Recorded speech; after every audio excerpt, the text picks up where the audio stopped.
મિત્રો, ભારત માતા કી જય, વંદે માતરમ. હું મુકેશ વિશ્વકર્મા પંચાલ આપની વચ્ચે મારી ચેનલ, આપણી ચેનલ આપણે કંઈક નવું કરીએમાં આજે આપણી જાણકારીના મુદ્દા સાથે આવી રહ્યો છું. એ પહેલાં આપણી એક જ વાત કે ગદ્દારી કે વિશ્વાસઘાતથી બચવા આપણે સાવચેત રહેવું પડે, કારણ કે ગદ્દારી કરનાર 20 વર્ષથી લઈ અને 80 વર્ષ સુધીનો કોઈ પણ માણસ, વ્યક્તિ હોઈ શકે. સમાચારની શરૂઆત કરીએ. સૌથી પહેલાં માનનીય પ્રમુખ અમેરિકાના ટ્રમ્પનું આપખુદશાહી તરફ વધતું વલણ છે. એ ચોખ્ખું બોલે છે આપણા પ્રધાનમંત્રીને સંબોધીને કે મોદીએ મને ખુશ કરવા રશિયા પાસેથી ક્રૂડની ખરીદી બંધ કરવી જ પડશે. સાહેબ, એને જડબાતોડ જવાબ અપાય કે આ ભારત દેશ 145 કરોડનો છે અને એનો હું વડો છું. મને આ રીતે કોઈ ઝુકાઈ શકે નહીં. પરંતુ ખબર નહીં કેમ આપણે એનો જવાબ નથી આપી શકતા. અને વેનેઝુએલા પછી હવે ગ્રીનલેન્ડ અને ક્યુબા તરફ કબજાની ટ્રમ્પની ચેતવણી. મહાસત્તા હોય એનો દુરુપયોગ ન થાય, પણ કમસે કમ ભારતને આવી વાત કરવી એ કંઈ આપણને ગળે ઉતરતી નથી. ઓપન કેટેગરી કોઈ ચોક્કસ વર્ગ કે જાતિની જાગીર નથી એવું સુપ્રીમ કોર્ટે કહ્યું છે. નોકરીમાં જનરલ સીટો ઉપર SC, ST અને OBCનો પણ હક છે એવું સુપ્રીમ કોર્ટે કહ્યું છે. એમનો આપણે આભાર માનીએ ને નામદાર કોર્ટનો, કારણ કે આ વાત દેશના પ્રતિપક્ષ નેતા રાહુલજી દરેક જગ્યાએ કહી ચૂક્યા છે કે જિસકી જીતની હિસ્સેદારી ઉસકી ઉતની ભાગીદારી. ખૂબ વધાવવા જેવા શબ્દ છે નામદાર કોર્ટના. મુદ્દા નંબર 3, વૈષ્ણવજન તો ભજનને બદલે કજરારે કજરારેનું ગીત વાગ્યું અને ગાંધીજીની ગરિમા ભૂલાઈ. કોચરબ આશ્રમમાં ફિલ્મી તાલે ઠુમકા લાગ્યા. ઐતિહાસિક ગાંધી આશ્રમને ઇવેન્ટ સેન્ટર બનાવી ભવ્ય લગ્ન પ્રસંગ યોજાયો. ડીજેની ધૂનમાં રાતભર જાનૈયાઓ ઝૂમ્યા. મને એમ થાય છે કે વિદ્યાપીઠના સંચાલકો જ ગાંધી વિચાર વારસાને ભૂલ્યા. કહ્યું ગાંધીજીના ભાણેજના લગ્નમાં પણ આશ્રમમાં થયા હતા. કહેવાનો મતલબ એવો છે કે આજે ખબર નહીં કેમ આઝાદી અપાવવામાં કેટલાય લોકોનો ફાળો છે, પણ શરૂઆત કરનાર તો કોઈ જોઈએ ને. એવા રાષ્ટ્રપિતા મહાત્મા ગાંધીજીને નામ ભૂસવાનું તો થઈ રહ્યું છે. જેમ મનરેગા યોજનામાંથી એમનું નામ કાઢી નાખવામાં આવ્યું, સરદાર વલ્લભભાઈ પટેલનું નામ એરપોર્ટ ઉપર હતું એ કાઢી નાખી અને માનનીય લોકલાલીના વડાપ્રધાનશ્રીનું નામ મૂકવામાં આવ્યું. આ બધી વાતો તો આપણે જનજીવનમાં જોઈએ છે, પણ આજે જ્યારે આ રાષ્ટ્રપિતા મહાત્મા ગાંધીને જ્યારે આ શબ્દ સાંભળવા પડે ત્યારે કદાચ ઉપર પણ એમને સંતોષ નહીં થતો હોય. સુરેન્દ્રનગરમાં 1500 કરોડનું જમીન કૌભાંડ છે. ACB દ્વારા સીટની રચના થઈ છે અને કલેક્ટર સહિત 4 અધિકારીઓની તપાસ થશે આવું કહેવાય છે. પણ હું એવું ચોક્કસ માનું છું કે આ સીટની રચના થવાથી જો દૂધનું દૂધને પાણીનું પાણી થાય તો પ્રજાને વિશ્વાસ જ્યુડિશરી અને આપણી સરકાર ઉપર 100% રહેશે.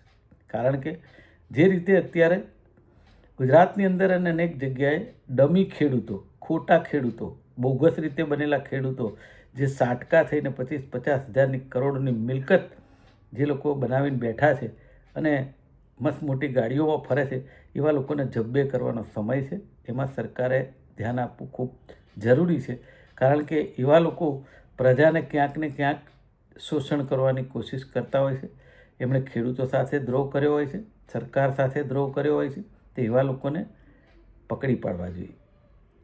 જમીન દફતર વિભાગની કામગીરી હવે તાલુકા મામલતદાર કચેરી ખાતેથી થશે.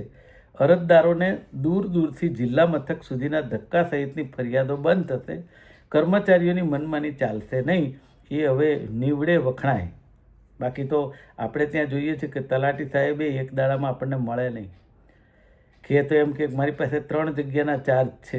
ભલે ને ભરતી પ્રક્રિયા ના થાય એમનો વિષય નથી, પણ આ પરિસ્થિતિ છે. છઠ્ઠો મુદ્દો છે IAS રાજેન્દ્ર પટેલના સમર્થનમાં પાટીદાર સમાજ મેદાનમાં છે. ગુજરાતમાં એને કારોબાર મહિને 500 કરોડનો વહીવટ છે. ગુજરાતી IAS નિશાના પર આગામી દિવસોમાં કલેક્ટરોના એનેના ભ્રષ્ટાચાર પર્દાફાશ થશે. આ પાટીદાર સમાજનો ઇશારો મારી દ્રષ્ટિએ એવો હોઈ શકે કે જે IAS ઓફિસરો અને IPS જે છે એ આઉટસાઇડના છે, ગુજરાતની આઉટસાઇડના, એમની પણ તપાસ થવી જોઈએ. કારણ કે એમના પણ મસ્ત મોટા મિલકતોના મોટા ઢગલા હોય છે, એમની પણ તપાસ થવી જોઈએ. નો ડાઉટ હું એવું માનું છું કે ગુનેગાર કોઈ સમાજ કે જ્ઞાતિનો હોય એની ચર્ચા ન કરવી જોઈએ. ગુનેગાર આખરે ગુનેગાર છે. પ્રભારી મંત્રીશ્રીની હાજરીમાં મળેલી બેઠકમાં નરોડાના ધારાસભ્યએ કહ્યું, મ્યુનિસિપાલિટીના અધિકારીઓ વચ્ચે સંકલનનો અભાવ છે, એટલે એક જ જગ્યાએ વારંવાર રોડ ખોદવાની જરૂર કેમ પડે છે. ભાજપના ધારાસભ્યએ કોર્પોરેશનની પોલ ખોલી નાખી. પણ આ બધું હું માનું છું ત્યાં સુધી કાનમાં કહેવા જેવી બાબત છે. મીડિયામાં કહેવાથી હું એવું ચોક્કસ માનું છું કે એક તો ફરીથી ચૂંટણીનો સમય આવી ગયો છે, લોકોની સિમ્પથી મળે કે ધારાસભ્યશ્રી પણ આવું ચલાવતા નથી, પણ જો ખરેખર અધિકારી ન માનતા હોય તો મુખ્યમંત્રીને વાત કરી હોય તો એમનેમ કામ પતી જાય. પણ હવે એ જે પ્રભારી મંત્રીને જે લાગ્યું એ વાત એમની સાચી, સરકાર આખરે એમની છે. પીએમ આવાસ યોજનાના નામે પિતા પુત્ર સહિત ત્રણે 1.85 કરોડ પડાવ્યા. યોજનાની સ્કીમમાં મકાન આપવામાં કહ્યું હતું. આ તો કેટલી જગ્યાએ આ વસ્તુ ચાલે છે કે હું તમને મકાન અપાવી દઈશ ને ખરેખર ન મળે. કેટલાક લોકો લાલચમાં પૈસા આપતા હોય છે, જે આપવા ન જોઈએ.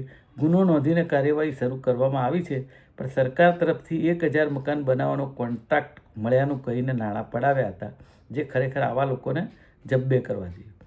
પાલનપુર ટીડીઓને ખુલાસા સાથે સોગંદનામું રજૂ કરવાનો નિર્દેશ છે. જમીન માપણી વગર સત્તાધીશોએ તોડફોડ શરૂ કરી દેતા હાઈકોર્ટ ખફા એટલે કે ગુસ્સામાં છે. અરજદારો પાસે જમીન ફાળવણીની સનદ દસ્તાવેજ છે, ત્યારે સત્તાવાળાઓ દ્વારા દાખવાયેલું વર્તન વધુ પડતું સખ્તાઈપૂર્વકનું છે.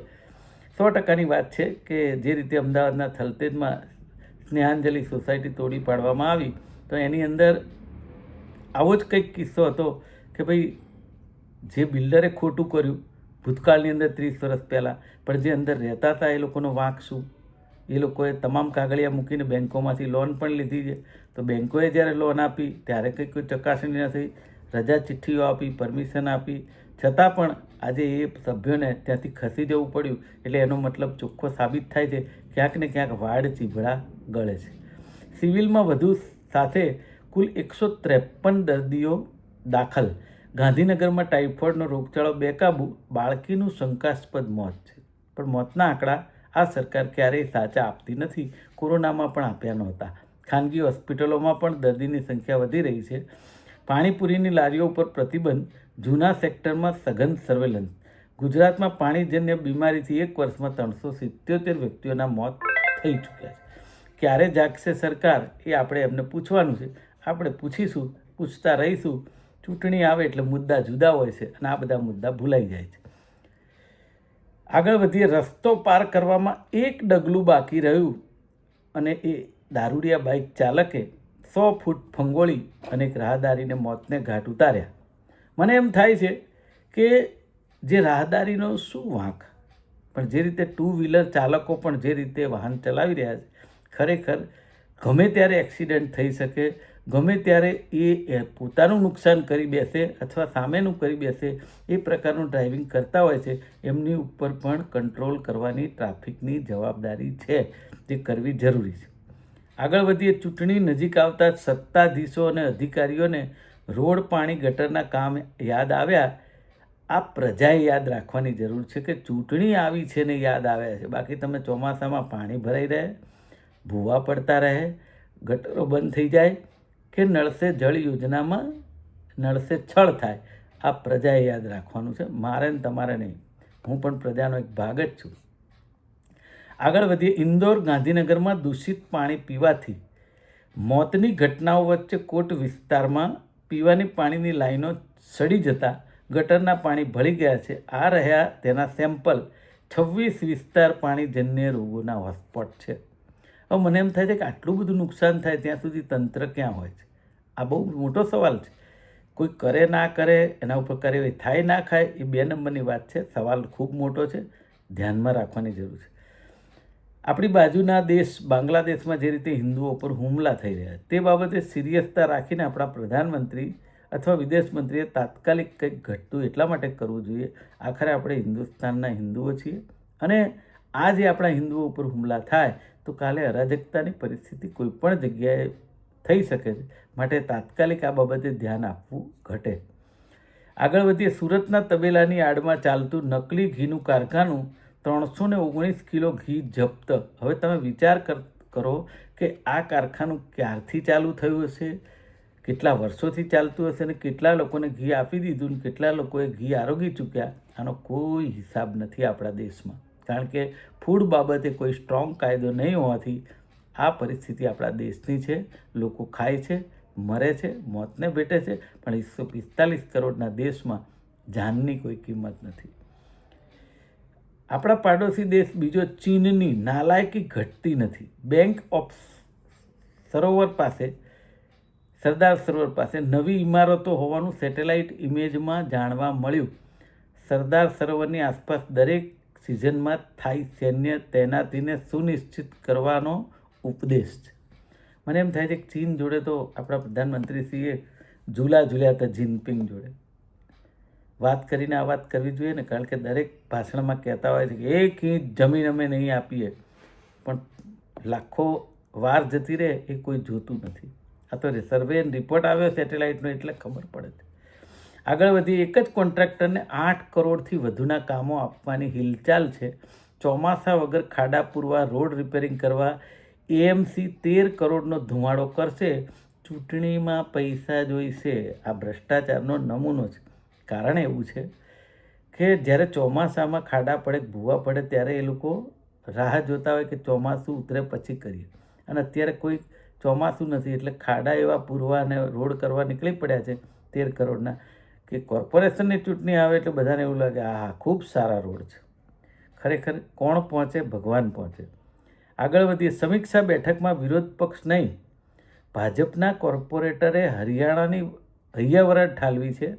કામો ઝડપથી પૂરા કરવા જોઈએ, એની જગ્યાએ પાયાના સુવિધાના કામ ગોકળ ગતિએ ચાલે છે. આ ચાલુ સત્તાના કોર્પોરેટરોનું કહેવું છે. મને એમ લાગે છે કે કોર્પોરેટરોનું નહીં ચાલતું હોય, અધિકારી નહીં સાંભળતા હોય. સવાલ આપણને મનમાં થાય, યાદ રાખવો જરૂરી છે. છેલ્લા 2 મુદ્દા છે. હળવદ પાસેના ગામમાં 50 કરોડની નળ સે જળ યોજનાનું કૌભાંડ, એના પૈસા બરબાદ થયા. નળ સે જળ યોજનાનું કૌભાંડ અઠવાડિયે 15 દિવસે એક ગુજરાતમાં આવે છે, પણ જાહેરાત એ લોકો કે અમે નળ સે જળ યોજના લાવ્યા. પણ કઈ યોજના?